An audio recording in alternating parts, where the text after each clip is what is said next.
So, Trilateral is a multidisciplinary company focused on creation of digital life, as we tend to call it. We are specialized in development of advanced technologies that enable fast and efficient digitization of people. That means that we work on representing and capturing everything that is happening in real life and trying to incorporate that in digital form. So the idea of Trilateral is based around the fact that human face is one of the most important visual stimulants that we can perceive. It is so deep in our beings, in our DNA, that some research say that even infants can recognize human face as a black and white picture. That is at the same time a great challenge for us, as we are all well trained to perceive even the smallest detail on other people's faces. So that's the reason why Trilateral gathers a multidisciplinary team of 75 young people, artists and technological experts who are all working on developing technologies that enable real-time digitization of people. So what we do in Trilateral is we develop innovative technologies. We divide those technologies into two parts, and we call them Sunflower Framework, data acquisition hardware part, and MetaHuman Framework, which is data processing software. So Sunflower Framework represents a scanner that counts thousands of light sources and hundreds of cameras. And that is a sophisticated system that is synchronized on a level of microsecond. That means that we can trigger and control cameras and lights precisely on a millionth part of a second, which allows us to capture a great amount of data, and not just to capture it, but later on with MetaHuman Framework, process that data and compress it, and also to retarget all information about living form into digital form. So to represent how our technology evolves through years, I would like to talk and to present a few of our maybe the most important projects so far. So in 2016, we won SIGGRAPH Award for Best Real-Time Graphics and Interactivity, making a facial rig for digital character Senua for a AAA gaming project held Delayed Senua Sacrifice. So what was done about this project is that Senua, a real actress, she was recorded on the stage, and just several minutes after that, she was immersed into digital environment, and she was able to interact with other characters. In 2017, on the same conference, we showed real-time performance demo, Meet Mike. So in this project, we managed to represent the human figurine, the human form, in VR, which was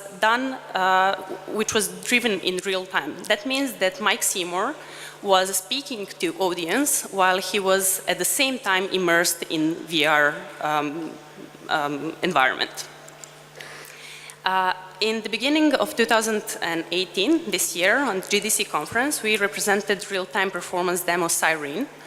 So for this project, we digitized an actress, a Chinese actress, and we made a digital form of her. And later on that conference, we showed how we can drive that digital form, tracking face and body at the same time, immersed in virtual reality. Showing this project, which is definitely my favorite one, is representing 4D technology that we've developed so far. So I'll be talking more about the technology itself, but what is interesting about it is that we were honored to have Andy Serkis, who stands behind some of the most popular digital characters like Gollum in Lord of the Rings and Snoke in Star Wars. And we were honored to have him in Novi Sad to scan him and later on to present his digital persona. Not only we managed to digitize Andy on the highest possible level of realism, but we also managed to transfer all his facial animation on fictional character, which is our IP Osiris Black. So I think it's kind of obvious that our main product is digital character at unprecedented level of quality. But what is even more important is the technology that stands behind it. So for the past 5 to 7 years, we had an opportunity to work a lot in the AAA industry, AAA gaming industry. And working on those characters, numbers of characters counting in hundreds, we managed to better define our facial rig, which is non-linear semantic model of a human face. That means that when we activate one part of our face, we are activating other parts as well, and to describe that in a digital form realistically, it's necessary to have a non-linear model. Not only that, we are also capturing a big amount of data, and analyzing that data, we can also do a lot of analytics of various facial properties. So how do we do that? So our pipeline starts with photogrammetric and photometric stereo scanning. We do that using Sunflower framework that I mentioned at the beginning. Later on, we process that data, and after that, we bind all those elements into facial rig. So I would like to explain that process a little bit more precisely because I find it extremely interesting. So when we capture a human figurine, the most important scan, a 3D scan, is a neutral expression. That means that we are capturing a face without any muscle activation, and that is the base point for all our production. Using a meta-human framework, we are able to approximate every other expression that goes from neutral.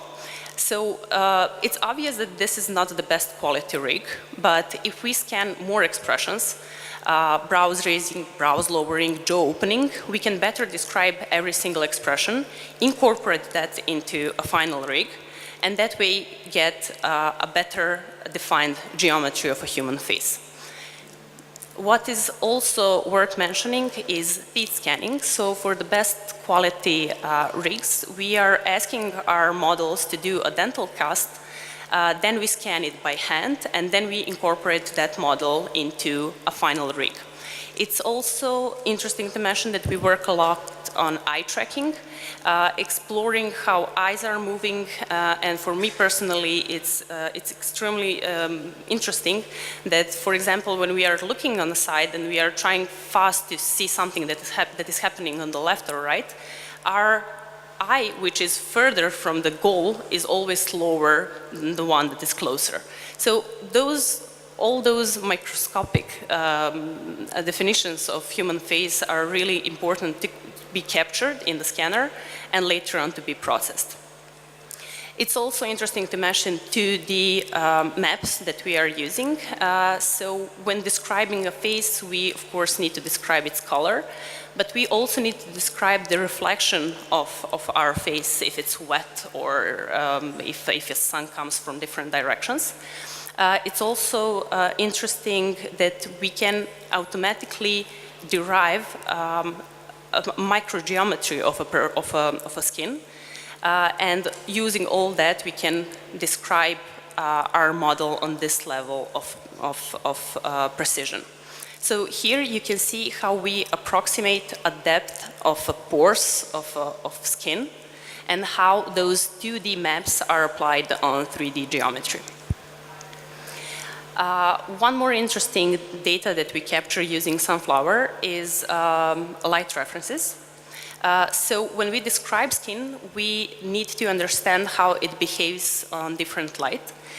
So using Sunflower and its extraordinary speed, we can capture several hundred lighting conditions that are enlightening the face. So for those several hundreds shots, we actually for 10 seconds managed to capture around 20,000 pictures. And combining all this, so this is the final result that we can get. So, thank you. I have something more to say. So this is if we want to show just a picture of a person, but if we want to show an animation of somebody, can you please just turn it off? Okay, so if we want to show an animation of a person, we use our 4D technology that I mentioned at the beginning. So 4D technology is different from our standard pipeline because we actually capture 60 3D scans in just 1 second. So that way we don't need to approximate expression of a human face, but we can rather have one-on-one reference for an animation. This way we capture a great amount of data. So for Andy's 85-second performance of Macbeth, we recorded about 2 terabytes of data, and that is just raw data that is downloaded from PCs. But later on, when we work on it, with it, we come to a number of 15 terabytes per just one project. So it's a huge amount of data that requires a special data server that we are building right now. But it's also really important to say that the core of our technology lays on that we can compress that data in a final product that is heavy, hundreds of megabytes, not more than that. Okay, so this is the final result of a usage of 4D technology for Andy Serkis. Creeps in this petty pace. From day to day, to the last syllable recorded time. And all our yesterdays have lighted fools the way to dusty death. Out. Out! Brief candle! Life's but a walking shadow. A poor player that struts and frets his hour upon stage, and then is heard no more. It is a tale told.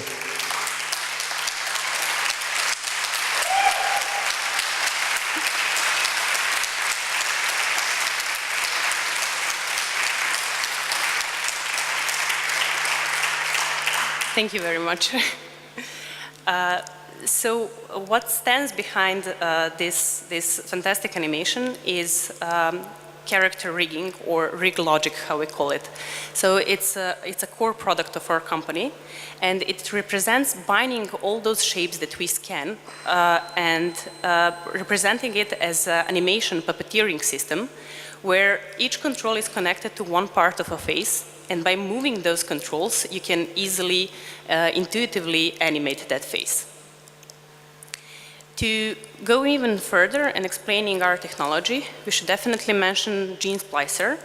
It's a character creation suite that allows us to combine different heads that we scan.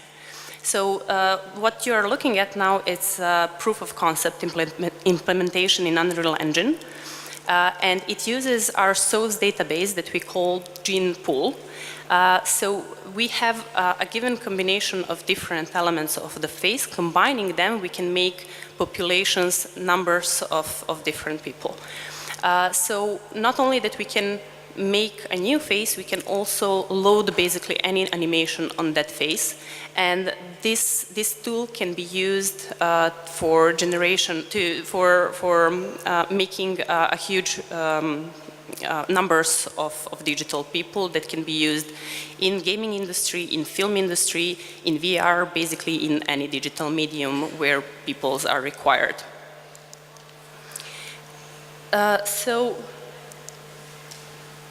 When we capture this big amount of data, we are taking a lot of care on labeling and analyzing that data. That way, we can easily work on some new technologies that involve facial feature detection and facial segmentation. And all those technologies can be later on applied for some deeper semantic analysis of human face. So we can easily work on systems that can recognize human face, that can recognize even human emotions, and that Branko mentioned, his car can understand his state of mind. We could actually implement our system and recognize emotional behavior of a driver, realize if a person is tired or angry or it has some alarming health condition, and we can connect it to different systems that can automatically start controlling car instead of a person. We can also use our technology for digital avatar creation to easily immerse any person in any digital medium. And that can be applicable on training applications also, where a VR or any digital form can be better understood having real people in it and not just some low poly models. It can be also applied in security, where we can easily make systems that can do facial recognition, but also detection of malicious augmented virtual synthetic content. We can also make systems that can do facial composite, and a gene splicer is a great tool for that. So if you're investigating a crime and you're relying on information that somebody gives you explaining a suspect's face, you can easily create that face in 3D using gene splicer. So applications of our technology are very wide, and that's the reason why we are here to try to explain to people what we are doing and to show how one young team can actually do a lot. Thank you.